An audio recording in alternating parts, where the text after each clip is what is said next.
Today, let's talk about when to improve a crop. That is, how Christians can make better fruit.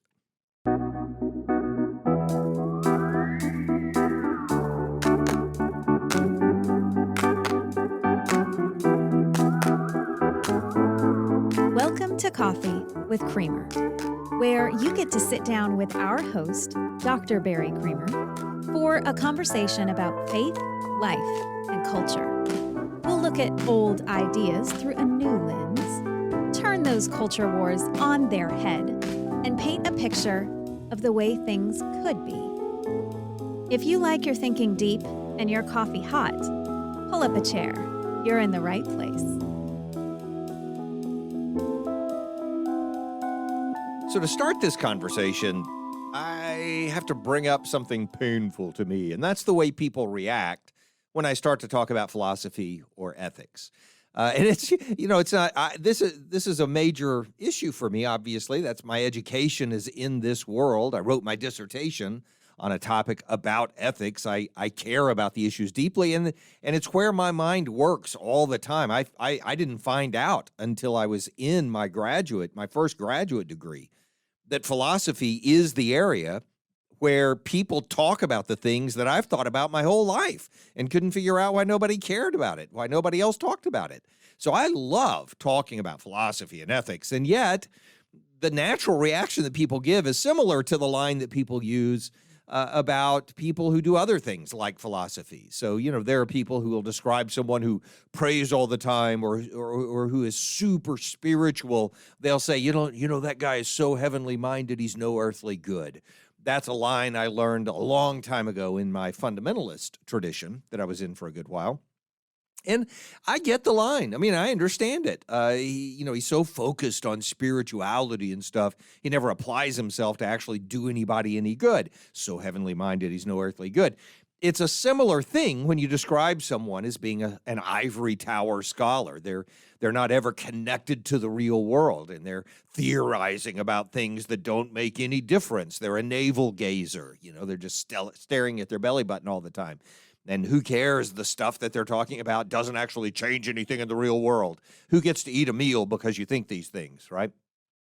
Well, the reality is those things change the entire world of who can eat a meal or who can't eat a meal. But getting there is a fairly long journey. And basically, by its nature, philosophy, which it can pretty much be described this way, it's asking questions about what everyone else ignores or assumes they already know. That's what philosophy does. It examines those things. And so it only makes sense if that's the case. If I'm saying up front, I want to ask questions about what everyone else doesn't care about or believes they already know and don't need to ask questions about, then it shouldn't surprise me that the natural reaction to my studying those things that people would say, why on earth are you asking that? We already know the answer to that question.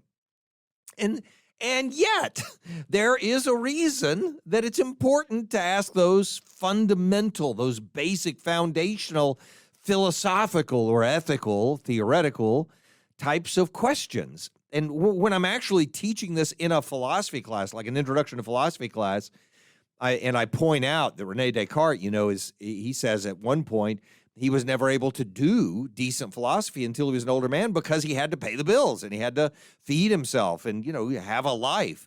And some people would use that as evidence for not doing the philosophy at all. But my response to that, and I say this to my classes all the time, is, it's true that in common sense and just practical daily living, you can put food on the table.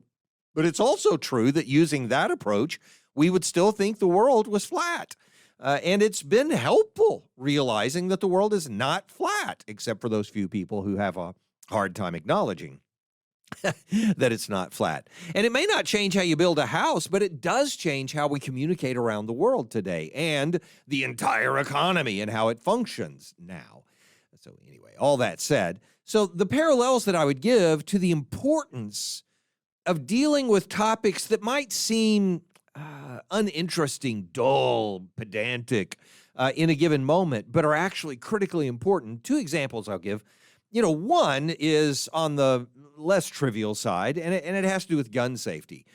So when you're teaching a person how to handle a gun and try to be careful, I'm not a gun expert, so don't take anything I say as instruction on how to handle a gun. I have guns. I use them wisely, I think, and all that kind of stuff. But I'm certainly not an instructor. So this is just me talking off the top of my head about a news story that happened 30 years ago. On gun safety, you establish some basic rules. And so when you're teaching somebody this, they're like, yeah, but when can I shoot the gun? Well, when can I finally pull the trigger or whatever? Or other people buy a gun for home safety, and you're saying, hey, I want you to go take this course, or I want you to read this material, or let's have a conversation about how we're going to use this and how we're not going to use it. And they're like, yeah, whatever. I mean, I'm just using it for home safety. I'm just going to put it in the drawer and not worry about it. But, establishing a basic rule, some theoretical guideline for when you do or don't use a gun can make a huge difference. Listen, here's a very basic, simple rule. Don't shoot something if you can't see it, right? So don't just shoot into the dark and hope you're shooting the right thing. Otherwise, when you're in the deer blind and you see something moving in the bush and you're on the hungry side or the bored side, as a lot of people are, in that moment, you're looking at the bush and you go, I think it may be a buck. It may be a deer. It may be something I could, and then you shoot. And then find out you shot your hunting buddy or you shot someone else who you just couldn't see through the bush. And you can say, oh, nobody would ever do that. It happens all the time. Happens all the time. Well, I know I saw a deer earlier and now that bush is moving. I think I got to shoot. I can't give up the hunt. You should have a rule that you've established ahead of time. And this turns into a tragic circumstance in the example I was giving about having a gun in the home for protection. Decades ago, really back in the early 2000s, so probably 20 years ago now, I remember hearing the story in the mid-cities of a man who woke up in the middle of the night to someone who had broken into the house and was walking through the hall, and he got up and he went out, and there's this dark figure in the hall coming toward him, and he shoots him. And it's his son who had come home without telling him. It was just a horrible tragedy, and I don't mean to even drag that up to abuse it. I'm just pointing out that unless you set the rules ahead of time, the circumstance of the moment will drive you to do something that you wouldn't do otherwise, that you should know better than to do. And the reason you establish those rules ahead of time, the reason you think about it when it doesn't matter, is because when it does matter, you may not have the time or clarity to think about it correctly or to make the right judgment in that moment. A more trivial example. Let me give you a more trivial example. In skiing, I used to take youth groups skiing when I was a pastor because I enjoyed skiing, and it's an excuse to go ski. And so we took our youth group skiing, and this one particular girl, her name was Monica, she had not skied before. And so we went up this mountain. I had not been up this mountain before. The place where we were going to ski didn't have snow, so we went to a strange mountain. And for those of you who ski often, that makes a difference. You know all the slopes if you've been somewhere before. We didn't know all these slopes. So we went up the mountain. We got to this one point where this girl had never skied before. I mean, she was on skis for the very first time. She's pretty coordinated and she was going to be okay. And we had a group. And so we thought, well, it'll work out. We'll help her. And we had people who'd skied a lot. So they were going to help this group of skiers get down for the first time. But we ended up in this place where at least for one short little run, you had to be on what it's called a blue ski run. So the whites are super easy. The blues are kind of hard and the blacks are very difficult. The blues are not hard at all for somebody who skis a lot, but for people who don't, it's just deadly. I mean, it can be deadly. So there's this blue run from one lift to the other that's going to give us all the green. I said white a minute ago, green runs that would make it super easy to ski down the mountain with these beginners. So it's like, okay, we're going to help you guys get down here. Some of them are just going to hike down. But this one girl, Monica, she decides she's going to put her skis on and she's going to go down the blue with us. And so we're saying, okay, well, listen, you need to do this carefully. You need to turn sideways, and here's what you do. And just in case your skis get out from under you, start going faster than you want to go. Make sure you think about it now. Make a big pie and push out. Or if you can't do that, then turn into the mountain. Don't turn down with the mountain. Turn into the mountain. Or if you can't make that happen, fall over side. We're saying all this, and she's like, no, I'll be okay. And she just takes off. And she starts going down.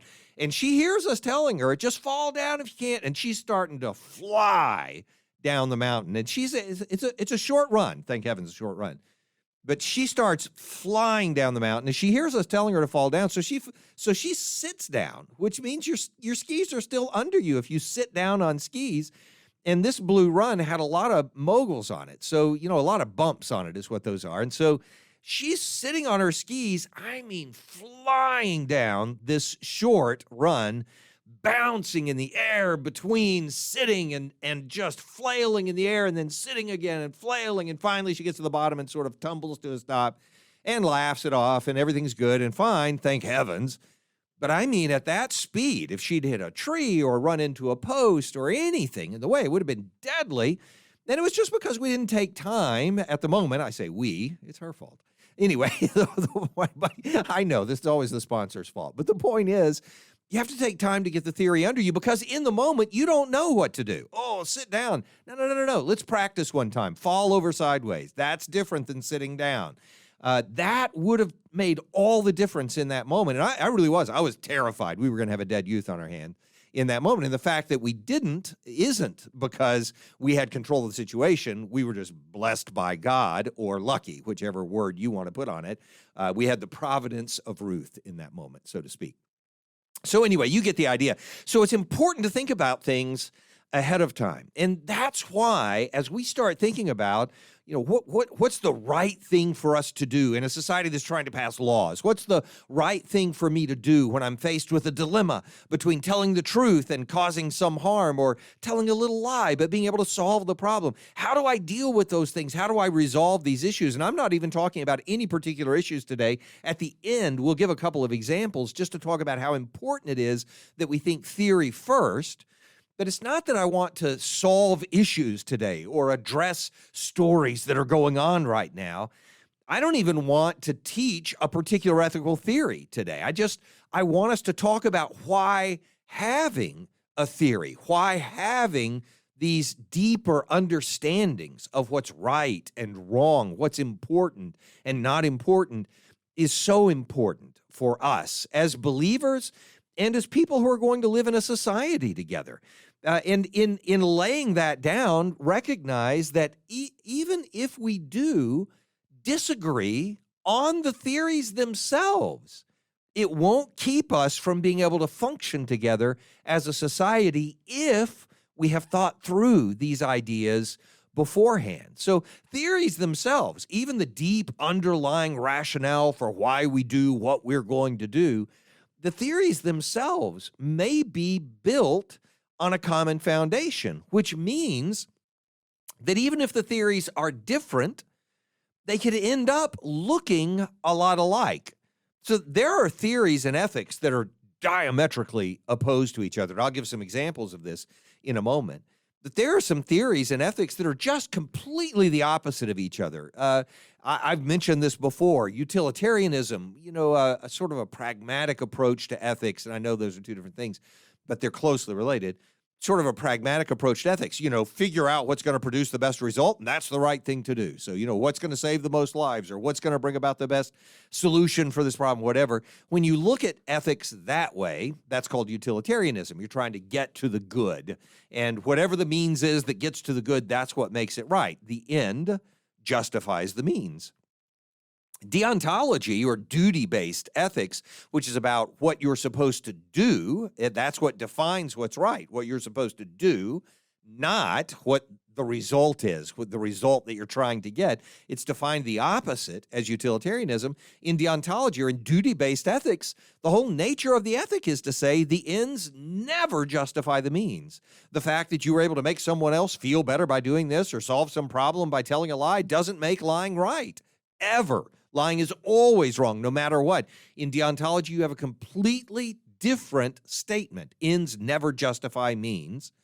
Then you have in utilitarianism, which says, well, the ends do justify the means. They explain what the means are that you ought to use. They actually prescribe the means that you ought to use to get there. Those are completely opposite ethical theories. And yet, there is a commonality in their foundation that makes a lot of their conclusions identical. Now, again, doesn't make all their conclusions the same, and theories do matter in the practical outcome that you get when you're looking at certain issues, but they also do merge over the interest, for instance, in those two ethics, in utilitarianism as it was developed by John Stuart Mill and other theorists like David Hume, in utilitarianism and in duty-based ethics or deontology, like developed by Kant and a bunch of other ethicists, this sort of rational approach to things, both put an incredible value on the individual, which I'll come back to and explain more of in just a moment.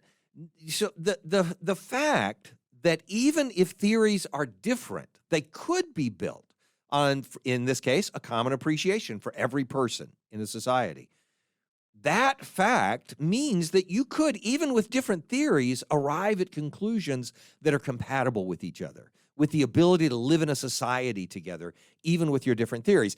I'm saying all of that because a lot of times when you start working on, and this happens with religion, it happens with Christianity, that people will say, I had accusations made about Christianity this way when I was a young pastor. I would have atheist friends that I had that would say, well, if you'd give up your Christianity, we could eliminate a lot of the evils in the world. I mean, look at the Crusades and all the other evils that Christianity has brought about because of these crazy commitments to religious doctrines that make people do terrible things to other people and then justify it in the name of eternity, ignoring the evils that are perpetrated in this world.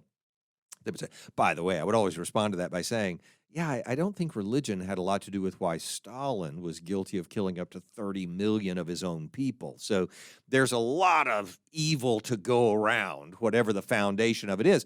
But those same people would be able to say, yeah, but Stalin's commitment to communism, Stalin's commitment to a particular theory of how the world ought to function did shape his willingness to sacrifice other people's lives. And so there's a legitimate concern that the more you theorize, the more you back away from the practical application of things, the more you might develop a really bad theory. And in that bad theory, describe some actions, make some decisions about particular, I want to use the word instantiations here. You might actually apply things in a certain way that really could be destructive to people. That's true, but it's not necessary.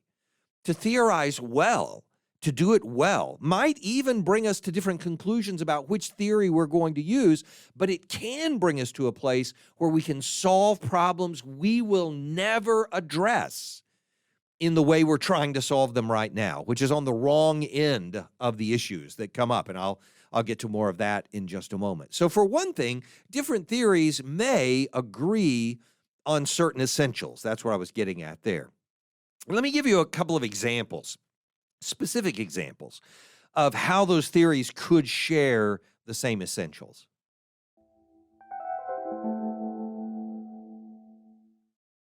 So in the first case, the example would be theories about why people care about doing what's right. Not defining what's right or wrong, but just saying, here's why people come to care about ethics at all. And this actually matters when you're trying to develop a theory about what people ought to do or what people ought to value. But it is more foundational than that. It's sort of psychological. So on the naturalistic side, by naturalistic, I mean just ascribing everything to nature itself, not to God, not to some supernatural intervention or something spiritual or unmeasurable, but using nature and observations of nature. So sort of an empirical method. And I'm using Thomas Hobbes as a background here for doing this. So using that kind of approach to this, if you're explaining why is it that people want to do what's right? I mean, if we had a very often I'll hear Christians say or make a case for the idea that if the world were completely naturalistic, if there were no God and if there were no conscience that God had built into people supernaturally, then it would just be a Nietzschean world of power with people struggling against each other and trying to whatever. But Hobbes actually has a reasonable theory from the start, and this is long before evolution is a theory, a specific theory, like, with Darwin. So a couple of hundred years before that is even an option. Hobbes is already more like 250 years. Hobbes is already arguing that the foundation for why people want to do what's right and wrong is completely naturalistic. It just develops in the human mind the same way it would in an animal. And that is, you have stimuli like pain and pleasure, and pain and pleasure are just neutral stimuli that happen all the time. Ooh, don't touch that, don't whatever. But those become associated with behaviors. So once you start doing a certain thing and it brings pain, or once you start doing another thing and it brings pleasure, then you start associating pain and pleasure with punishments and rewards. And that starts shaping your behaviors. And over time, you stop thinking specifically in terms of the reward or the punishment that might come because you tell a lie or you bully someone in the sand, in the sand pit for their toy. You stop doing that and you internalize it, and it becomes a habit or a preference based on the reward or the lack of pain that you got from it or whatever. And by the way, and this in Hobbes, this just develops more and more until you arrive at a social contract. The idea being that one pleasure that we wouldn't count as a pleasure, but I mean it's a fully complex and integrated, internalized kind of pleasure, not to borrow Freud's sense of internalizing things, but that is the basic idea, is being a part of a society in which people keep their promises even to their own hurt. That is, it's worth so much to us that other people keep their promises to us, regardless of what it might cost them to do it, that we're actually eventually willing to keep our promises to other people, even when it causes us problems. That question, why do people keep promises even when it hurts them? Why does a person who's in a military brigade, why does he jump on a hand grenade to save his buddies' lives? It just seems like that doesn't make sense in a naturalistic world. But for Thomas Hobbes, he's explaining it away, saying, well, it's because your psychology developed in a way that said you value being part of a society in which people keep their promises to each other, even when it's their own personal disadvantage, that you yourself are willing to be that kind of person in order to be in that kind of society. So we keep promises for the benefit of society, even to our own disadvantage, because the pleasure, which is highly abstract and complex, of being part of such a society is greater than the pleasure of breaking our promise in the moment. But there is a completely different theoretical way of explaining that for those of us who are not naturalists, but think of it more theologically. And by the way, I'll give this example from Romans 2. I think Romans 2 explains perfectly how God puts in every person's conscience, heart, this sense of what's right and wrong and a commitment to doing it. But I do believe it's supernatural. I believe God creates us this way, and he uses society and all the pressures that are there and all the things that go with it in order to cement that into us or to multiply its presence in our lives. So in Romans 2, the passage I'm talking about, which I'm sure you know, starts in verse 12. Look, everyone, and this is Paul saying, this is true about people who don't have a written law. They didn't learn from Moses the commandments that God gave on Sinai, and they don't have the Jewish Torah to work from. But instead, he says, all who have sinned, because he is going to describe everyone as having sinned, of course, Paul is theologically, all who have sinned even without a law, anomos, without the law, for all who have sinned without the law will also perish without the law. Why would they perish? They didn't have any commandment they broke, right? No, he's not going to say that. He's going to say they do have a commandment. And all who have sinned under the law will be judged by the law, for it's not the hearers of the law who are righteous before God, but the doers of the law who will be justified. That's a great logical argument, by the way, but that's not the point for today. Verse 14 is where it picks up for us.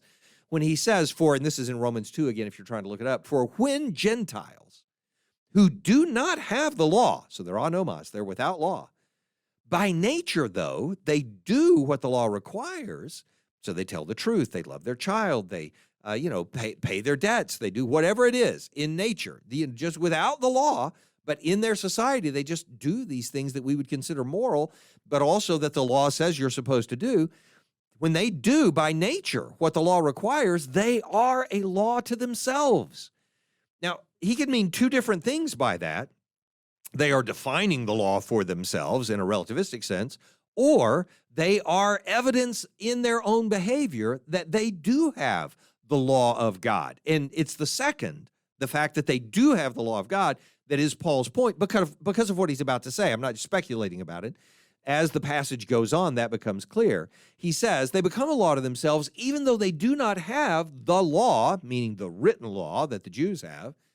Why is that? They show the work of the law is written on their hearts, while their conscience also, in addition to this law that God has written on their hearts, their conscience also bears witness, and the arguments they have among themselves, or the way they describe things in their society among themselves, or it might be internalized to the individual. He says their conflicting thoughts accuse or even excuse them on that day when, according to my gospel, God judges the secrets of men by Jesus Christ. His point is their knowledge of the law, their awareness that there's something right or wrong in the world for them to do, and they should do what's right and shouldn't do what's wrong, and so on.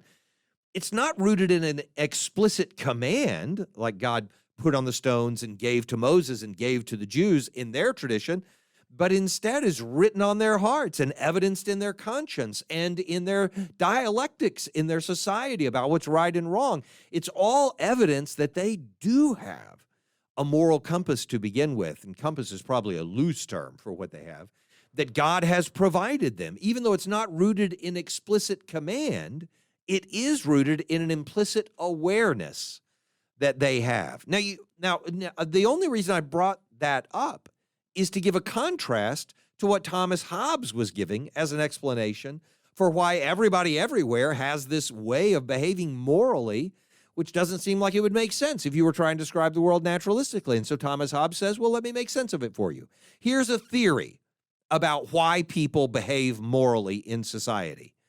And then there's Paul in the book of Romans explaining to them why people in a land who've never seen the law of God written on commandments, written on tablets given by, God to Moses on Mount Sinai, why they do what's right. And it's completely different because God has written that law on their hearts. Completely different theories, and yet the same result, the same consequence that we recognize in the world that people everywhere do have a moral sense. I'd love to have a little respite from the conversation we're having right now and take you on a journey through 20th century anthropology and sociology and the way people tried to say, well, no, there are some societies that don't have morality at all, but then a recognition by the late part of the 20th century, even by the most naturalistic sociologists, that in actuality there is an ethic in every society. It just might be different. And by others, and this is an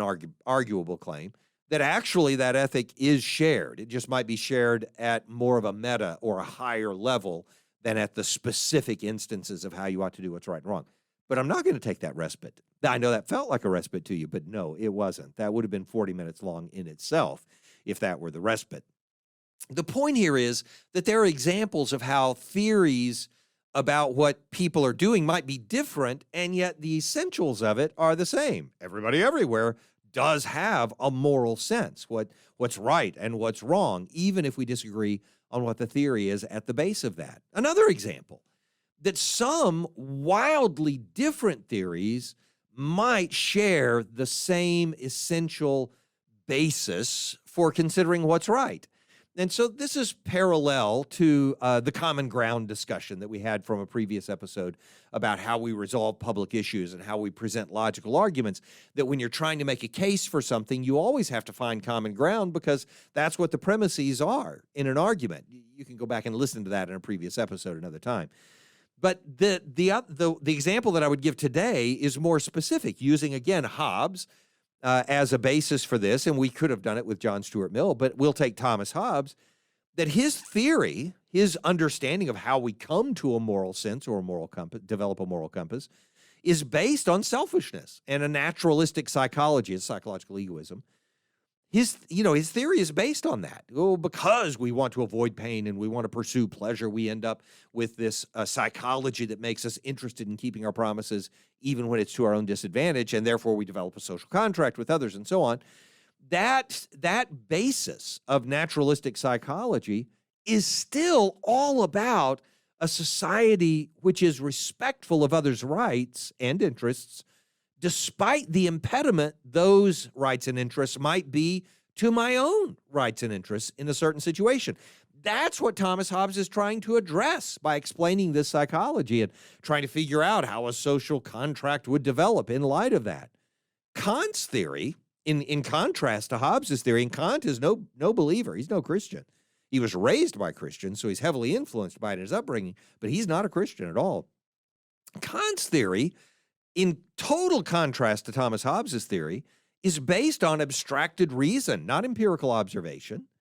It's based on universal intuitions and objective universal agreement about certain things. Completely the opposite of the empirical approach that Thomas Hobbes is trying to take. And yet, Kant ends up being entirely about living in a kingdom of ends. That phrase may not mean much to you, but it means living in a society respectful of others' rights and interests, their ends, despite the impediment those ends, those rights and interests, might be to my own rights and interests, my ends, in a given situation. That's exactly the same value that's underlying both of these theories. So in a couple of ways, we've given examples of how theories might be wildly divergent and yet represent the same core value. And because of that, by the way, some of the outcomes can be compatible as well, even though the means of arriving at them could be completely different. In a funny way, this is what I see happening when parents just go ballistic lately. And I can say that as parent and grandparent now. And it's just math, so give me a minute to have a free swing here. When parents just go ballistic over the new way their students are being taught to solve math problems in the long run. And, people who don't theorize about math at all and don't have any idea about number theory or anything else are just beside themselves because their kids are not being taught to do math the same way they were taught to do math when they were in school. And either because, whatever the reason, who cares about the motives, it's like, can you believe the math they're teaching in school these days? It's insane. I can't, there's no respect for it and so on like that. And yet the solutions end up being the same. Even though the theories are different, the commitment to being able to use logic and calculation and method and algorithms to solve complex problems by learning to apply it to simpler problems to begin with, all of that's the same. And so the outcomes end up obviously being the same or even better because the theory might be better. And yet we find ourselves butting heads because we disagree about some portion along the way that we don't like. And so I just another example to say, we need to develop a theory at the base of what we're doing. There are some things in those theories that are fundamentally important. That's what we need to start talking about. So a couple of fundamentals here, and I'm just choosing these randomly, and I mean that. If I were actually trying to talk theory in depth, we would approach this much more systematically, and it would be the whole conversation. But I just want to give a couple of examples, some fundamentals in ethics. These are going to apply to any theory we're going to develop. So, for instance, when we're talking about doing the right thing, justice, ethics, whatever word you want to put on this whole complex of issues around morality and making good choices about what to do or what to value or so on, one of the things that's always going to be present in an ethic is that it's social. Ethics are social. So, for instance, we did an episode a while back on a text on Psalm 24. It was episode 31, I believe. You can find it at barrycreamer.com. Encourage you to do it or wherever you get your podcasts. So anyway, the idea was we did Psalm 24. There was a similar psalm, Psalm 15, that had these phrases in it that express who is regarded as righteous. Notice that every one of these phrases in Psalm 15 is about something social, even the ones that look like they're not. So, for instance, it says, who's going to sojourn in your tent? Who's going to dwell in your holy hill? He who walks blamelessly and does what is righteous. Even the statement walks blamelessly implies a relationship with other people. Are others able to bring an accusation against you? Speaks truth, implies a relationship with others, words that are communicating in some way.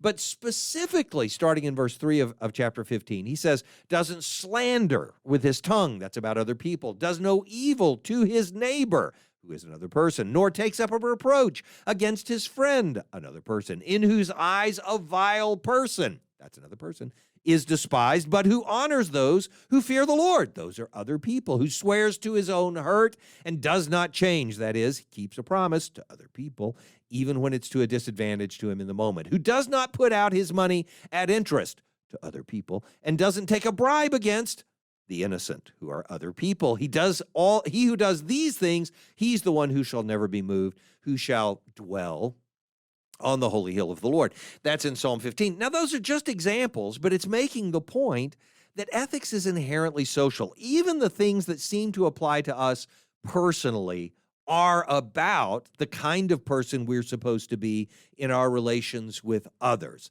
Our ethics is always public. It's always social. And there are things that we're doing in private that reveal the depth of the truth of who we actually are. But the point of those is that when we're in private, we're revealing who we ought to also be when we're in public, which is why the word hypocrite is such an important word in talking about Christian ethics. So they're always social. So the idea of social justice, even though it's a term that's applied to specific political movements right now, is actually a redundancy. I mean, justice is social, and we ought to start recognizing that again and making sure that we understand that whatever ethic we're going to be dealing with is going to have a social, not just component, but essential component to it. It's also, by the way, ethics is also foundational.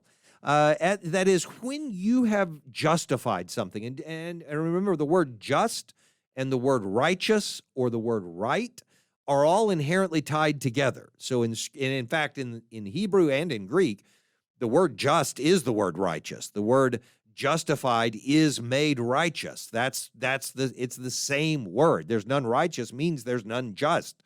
So when you say you've justified something, you've declared it righteous. You've made it the right thing to do. When you have justified an act, when you've declared it the right thing to do, you've answered the final question about whether you ought to do it or not do it. That's the meaning of declaring it justified.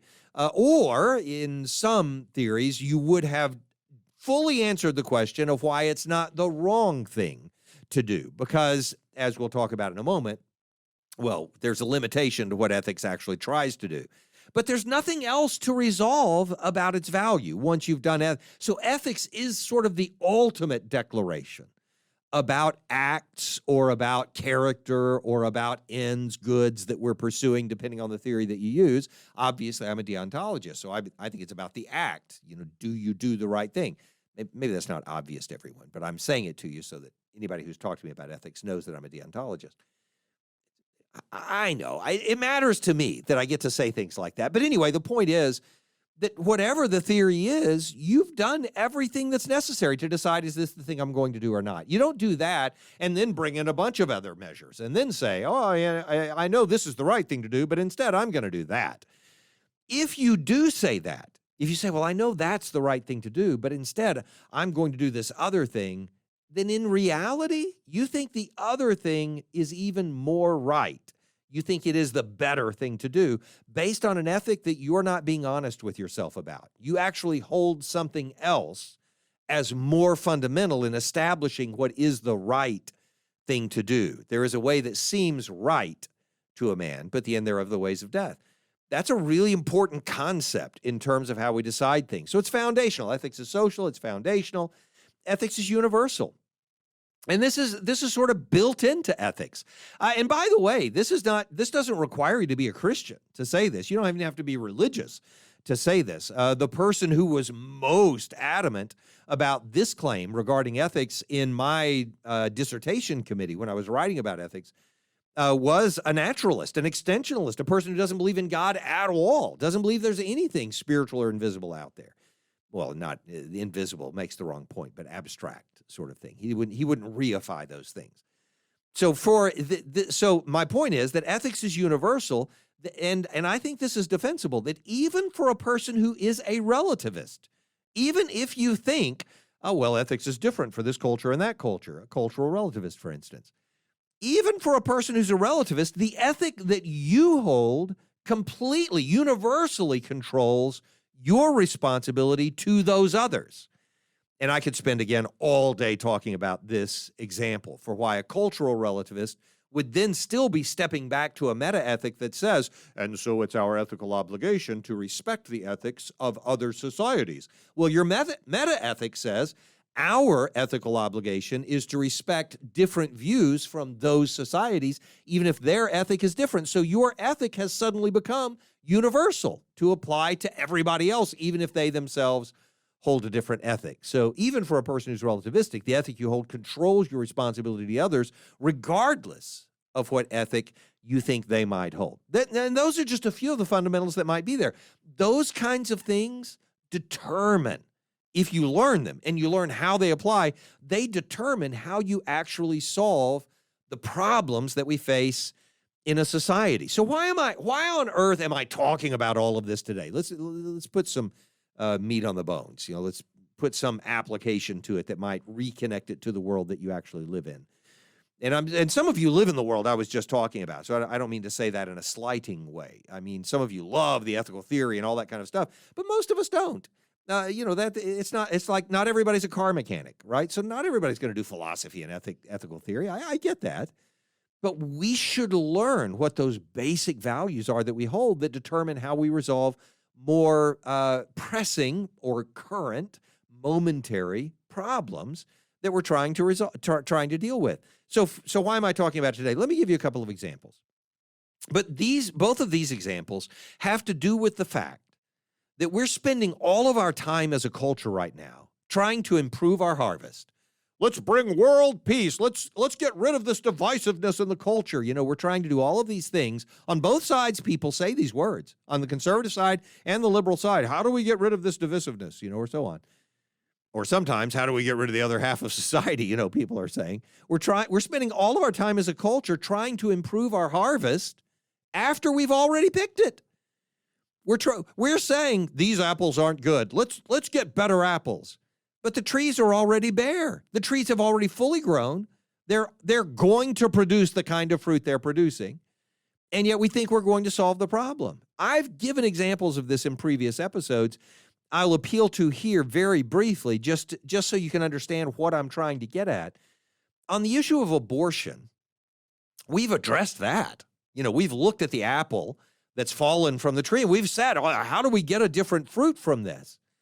But we haven't gone all the way back to the seed that we planted over 150 years ago, and maybe more than that, about how we value or don't value children, about how we value or don't value marriage or regard it, or how we regard sexuality and where it fits into reproduction and marriage and so on like that, and divorce and where that fits into all of these questions. We didn't address it then. We didn't address it when we were planting the seeds. And so we're looking at the apple and saying, well, these are not my favorite apples.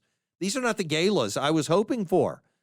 And that's a good apple, by the way. And so is a Honeycrisp. There are others. I'm not trying to be prejudicial here. So we can't even understand how LGBTQ issues, for instance, and abortion relate to each other in earnest, because we don't see how those two things were both going to grow from the same seed that we planted. And if we try to put the genie back in the bottle, if we take that apple and we just, try to inject it with a little extra sugar, or crisp it up in a cooler or something. So we try to overthrow Roe v. Wade. We'll get rid of that without recognizing the cottage industry of community abortion providers and states who are going to continue to offer abortion as an option, without dealing with what the Atlantic and an Atlantic article that I was reading just recently talked about as the 2/3 of people who don't, 2/3 of people, which means this, by the way, if 2/3 of our population doesn't want Roe v. Wade overturned, that means a significant portion of the people who don't want Roe v. Wade overturned also poll as people who do believe abortion is wrong, that it shouldn't be practiced. So if we're not dealing with that, then we're not dealing with the seeds that we planted that caused these sometimes contradictory and sometimes just impossible to resolve dilemmas that are opinions that are in our minds. And also, we're not properly building, by the way, on the probably equal ratio, close to 2/3, in the population who do want to make abortion rare at most. We're missing something in our picture of how to solve this problem about the sanctity of human life in the way we're trying to address it. And I'm trying to say that just arguing about the means to get to the solution is never going to get us there. We're going to have to back up and start looking at our basic values and ethics in order to get there. You say, well, that's not going to solve. What's the court supposed to do right now? What's my state supposed to do in the legislature? Fine. People are going to continue to chase that truck down the road. But I'm saying we need to go back to a different intersection and see if there's a different road we should be going down. And the only way you can do that is by backing all the way up to the basis of why we think what we do and starting to address it. And that means starting to think at a deeper level, starting to think about theories. Personal liberties are the same way. And again, I've talked about this on previous episodes. We say we're opposed to big government mandates because it's a government overreach. It's not constitutional. But then we don't mind big government, state or federal governments reaching around our local ISDs, our local independent school districts, supposedly independent school districts, to mandate things which happen to support our interest. So we don't want, for instance, religious texts or classes banned from schools as believers, and yet we don't want sex ed texts or classes offered in those schools. Even just offered. I'm not talking about mandated. I get it. That's a different matter. But we don't even want them offered. We want certain books censored, or vice versa. There are people who don't want religious texts or classes offered in a school, just offered. They don't want them offered. But they don't want sex ed texts or classes banned. It goes both ways. Both groups are doing the same thing, and it's a lack of understanding about where our fundamental commitments lie. What is it we're actually committed to? And so what we need, and this is a very basic inquiry or plea for us to consider taking this more seriously, what we need is to give as much attention to the long game, as some people say it, but I would say give as much attention to the seed we're planting, to the theories in which we're rooting ourselves, as to the day's news, as to the urgency in solving the problem that's right in front of us. That is, we should, and this is a basic for us, and as believers, this should be easy. That is, we should decide first what is right and commit to that, and then start applying it to everything we do.